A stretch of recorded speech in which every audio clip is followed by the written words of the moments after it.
بسم اللہ الرحمن الرحیم السلام علیکم ورحمۃ اللہ۔ اسٹیبلشمنٹ کو اس بات کا اندازہ ہو گیا ہے کہ اس حکومت سے کچھ نہیں ہونے والا۔ اس حکومت نے جتنی تباہی اور بربادی پھیرنی تھی وہ اس نے پھیر دی ہے۔ اب اس حکومت کو آخری پیغام پہنچا دیا گیا ہے۔ یہ جو ملاقات ہوئی تھی جنرل آصف منیر کی شہباز شریف کے ساتھ، وہ آخری ملاقات تھی۔ اس ملاقات کے بعد اب ان کا راستہ سارا کا سارا ختم ہو گیا، راستے ان کے بند ہو گئے ہیں۔ اب ان کو بتا دیا گیا ہے کہ آپ نے بوریا بستر گول کرنا ہے، لپیٹنا ہے اور گھر جانا ہے۔ جنرل آصف غفور کا اہم ترین خطاب، وہ اہم ترین خطاب پاکستان کے حالات و واقعات کو مکمل طور پر بتاتا تھا۔ وہ اہم ترین خطاب، اس کے اندر پاکستان کے تمام معاملات کا احاطہ کیا گیا، پاکستان کے تمام حالات و واقعات کے بارے میں بتایا گیا کہ کس طرح سے پاکستان مختلف محاذوں کے اوپر جنگیں کر رہا ہے، مختلف محاذوں کے اوپر لڑائیاں کر رہا ہے، مختلف محاذوں کے اوپر مقابلہ کر رہا ہے۔ جنرل آصف غفور نے اس بارے میں بہت عرصہ پہلے آگاہ کر دیا تھا، اس بارے میں بتا دیا تھا، اور انہوں نے اہم ترین معاملات کے اوپر روشنی ڈالی تھی۔ وہ جو اہم ترین معاملات تھے وہ نہ صرف میڈیا سے متعلق تھے، سوشل میڈیا سے متعلق تھے، پاکستان کو جو درپیش مسائل ہیں معاشی طور پر ان سے متعلق تھے، بلکہ انٹرنیشنل فارن پالیسی لیول کے اوپر بھی پاکستان کے جو مسائل ہیں ان کے متعلق بھی جنرل آصف غفور نے بڑا دو ٹوک انداز میں کیٹیگوریکلی اس حکومت کو آگاہ کر دیا تھا اور اسٹیبلشمنٹ کو بھی بتا دیا تھا۔ لیکن اس کے بعد بڑی اہم ترین ملاقاتیں ہوئی ہیں۔ جنرل آصف منیر کے ساتھ جو ملاقاتیں ہوئی ہیں اس کے اندر جنرل آصف غفور اور بڑی اہم ترین فورمز کی پلیٹ فارمز کی ملاقاتیں، اجلاس ہوئے ہیں۔ اس کے بعد کور کمانڈرز میٹنگ بھی ہو چکی ہے، اس کے بعد فارمیشن کمانڈرز کی میٹنگ بھی ہو چکی ہے، اور اس کے بعد سیکیورٹی نیشنل سیکیورٹی کمیٹی کی میٹنگ بھی۔ اور جنرل آصف غفور نے جب دورہ کیا جنرل آصف منیر نے کوئٹہ کا، تو جنرل آصف غفور نے وہاں پر بھی خطاب کیا اسٹاف کالج کے سامنے، اور وہاں پر سارے معاملات کو رکھا۔ ابھی چند دن پہلے D G I S I lieutenant general Nadeem Anjum نے بھی کوئٹہ کا دورہ کیا، اور وہاں پر جو پاکستان کے موجودہ حالات ہیں، پاکستان کے جو موجودہ معاملات ہیں، پاکستان کی جو موجودہ صورتحال ہے اس کے اوپر بریفنگ دی گئی۔ وہاں پر بڑے اہم ترین صحافیوں کو بلایا گیا، ان صحافیوں کی میٹنگ ہوئی، ملاقات ہوئی۔ وہاں پر جو ٹاپ کی ملٹری کمانڈ ہے ساری کی ساری وہاں پر موجود تھی، اور جنرل آصف غفور نے وہاں پر بھی خطاب کیا، اور وہاں پر بھی بتایا کہ کس طریقے سے یہ حکومت ہمارے گلے پڑ گئی ہے، کس طریقے سے اس حکومت کی وجہ سے پاکستان کا کباڑا نکل گیا، کس طریقے سے اس حکومت نے پاکستان کو اس سٹیج پہ لا کے کھڑا کر دیا ہے کہ جہاں پر پاکستان اب ڈیفالٹ کرنے جا رہا ہے۔ کوئی انٹرنیشنل ملک ہمارے ساتھ چلنے کو تیار نہیں، کوئی ہمارے ساتھ ڈیل کرنے کو تیار نہیں، ہمیں سپورٹ کرنے کو تیار نہیں، ہمیں پیسے دینے کو تیار نہیں۔ یہ وہاں پر واضح طور پر بتا دیا گیا تھا۔ اس کی وجہ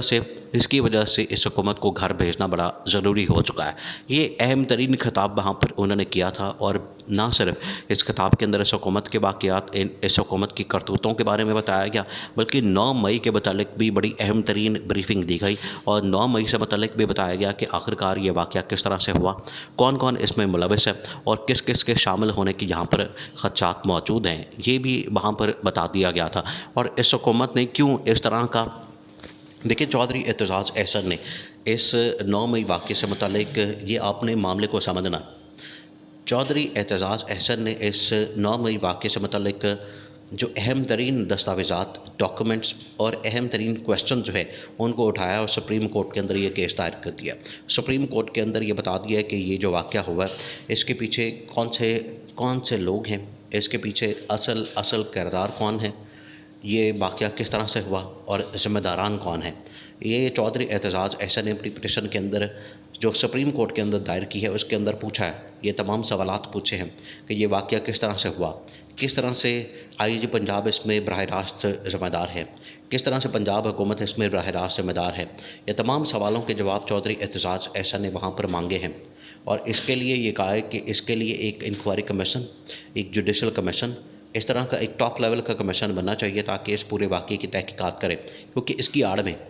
کی آڑ میں یہاں پر بہت سے کام کیے جا رہے ہیں، بہت سی کارروائیاں کی جا رہی ہیں۔ عمران خان کو ٹارگٹ کیا جا رہا ہے، عمران خان کو نشانہ بنایا جا رہا ہے، عمران خان کے اوپر حملہ کیا جا رہا ہے، عمران خان کی پارٹی کو کرش کرنے کے لیے اقدامات کیے جا رہے ہیں۔ تو چودھری اعتزاز احسن نے کہا کہ ہمیں پتہ تو چلنا چاہیے کہ یہ جو اتنا بڑا سانحہ ہے جس کو پاکستان کا یہ لوگ 9/11 کہتے ہیں، اس 9/11 کا پتہ بھی تو چلنا چاہیے۔ دنیا کے اندر جتنے بھی واقعات ہوتے ہیں آپ اس سے اندازہ کریں کہ اس کے اندر لوگ مرتے ہیں،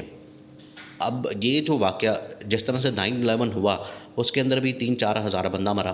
اسی طرح سے دنیا بھر میں جب اس طرح کے واقعات ہوتے ہیں اس میں اموات سامنے آتی ہیں۔ اب یہ جو واقعہ ہوا ہے جس کے اندر 300 350 400 بندہ پاکستان کا کھلے سمندر میں ڈوب کے مر گیا، یہ اصل میں 9/11 ہے پاکستان کا، جس کے اندر اتنی زیادہ پاکستانیوں کی، عام غریب پاکستانیوں کی موت ہوئی ہے۔ تو یہ جو 9 مئی کا واقعہ ہے اس کے اندر تو جانی نقصان کسی کا ہوا ہی نہیں، نہ کسی کو خراش آئی، نہ کسی کا کوئی مسئلہ ہوا، نہ کوئی بندہ مرا، اس میں تو بلکہ زیادہ تر جو پی ٹی آئی کے لوگ اور پی ٹی آئی کے ورکر تھے وہ بیچارے مارے گئے، 25-30 لوگ اس میں مارے گئے۔ تو یہ واقعہ ہے اصل میں، اس کے اوپر آواز اٹھانی چاہیے اور اس کے اوپر بات ہونی چاہیے، اور یہ وہاں پر ڈیٹیلڈ بریفنگ ہر پہلو سے، ہر اینگل سے، ہر لحاظ سے دی گئی، اس کو کور اپ کیا گیا، اس کو دیکھا گیا کہ کون کون رسپانسبل ہے اس کے اندر، براہ راست کس کس کی ذمہ داری بنتی ہے، اور ابھی اس کی آڑ میں کس کو نشانہ بنایا جا رہا ہے۔ یہ کیٹیگوریکلی وہاں پر ایک بریفنگ دی گئی ہے، اور اس بریفنگ کو کرنے کا مقصد یہ تھا کہ جو اہم ترین جرنلسٹ ہیں، جو اہم ترین صحافی ہیں، ان کو بتایا جائے، ان سے متعلق بات کی جائے، ان کو آگاہ کیا جائے، ان کو ایک پوری بریفنگ دی جائے اس واقعے سے متعلق کہ اصل حقائق اس کے پیچھے کیا ہے، یہ بتا دیا گیا۔ لیکن ابھی بھی بہت سے ایسے حکومت کے اندر بیٹھے ہوئے لوگ، نون لیگ کے اندر بیٹھے ہوئے لوگ، پیپلز پارٹی کے اندر بیٹھے ہوئے لوگ، وہ اس واقعے کو استعمال کرنا چاہتے ہیں، اور عمران خان کے خلاف خاص طور پر نون لیگ کے اندر بہت سا ایک بڑا ایکٹیو گروپ ہے، وہ یہ چاہتا ہے کہ اس واقعے کی آڑ میں ہم عمران خان کے اوپر چڑھائی کر دیں، اور جتنا ہم تیلی لگا سکتے ہیں اس واقعے کو لگا کے رکھیں، جتنا تیلی لگا سکتے ہیں۔ اب اس واقعے کو گزرے ہوئے بھی تقریباً کوئی 1.5 مہینہ ہو گیا، 1.5 مہینے کے باوجود نہ کوئی اس کی تحقیقات ہوئی ہیں، نہ اس کی کوئی انویسٹیگیشن ہوئی ہے، نہ اس کی کوئی FIR ہوئی ہے، نہ اس طرح کے معاملات سامنے آئے، اور نہ اس میں یہ پتہ چل سکا ہے کہ یہ پلان کس طرح سے کیا گیا، کون کون اس میں ملوث ہے، اور یہ آج ساری چڑھائی عمران خان کے اوپر کی جاتی ہے تو عمران خان کا اس براہ راست کیا لنک بنتا ہے، یا ابھی تک اس بارے میں کچھ بھی نہیں کیا گیا،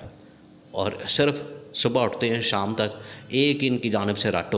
لگائی جاتی ہے، عمران خان اس میں ذمہ دار ہے، عمران خان اس میں ذمہ دار ہے۔ اگر وہ ذمہ دار ہے تو اس کا تعین بھی تو ہونا چاہیے، اس کا پتہ بھی تو چلنا چاہیے، تمام معاملات بھی تو سامنے آنے چاہیے، کرسٹل کلیئر جو تحقیقات ہیں وہ ہونی چاہیے، انویسٹیگیشن ہونی چاہیے، انکوائری کمیشن بننا چاہیے۔ آڈیو لیک سے چھوٹا سا معاملہ، چھوٹا سا بالکل، اس کے اوپر ایک انکوائری کمیشن بن جاتا ہے، تو یہ اتنا بڑا واقعہ ہوا ہے، اس کے اوپر کوئی انکوائری کمیشن نہیں، اس کے اوپر کوئی تحقیقات نہیں، اس کے اوپر کوئی جوڈیشل کمیشن نہیں، اس کے اوپر تو کچھ نہیں بنایا۔ تو اب یہ اہم ترین سوالات اٹھائے جا رہے ہیں اور اس بارے میں بریفنگ دی جا رہی ہے، اور یہ بریفنگ ساری کی ساری دی جا رہی ہے اسٹیبلشمنٹ کی جانب سے، اس حکومت کو بھی اور اہم ترین لوگوں کو بھی۔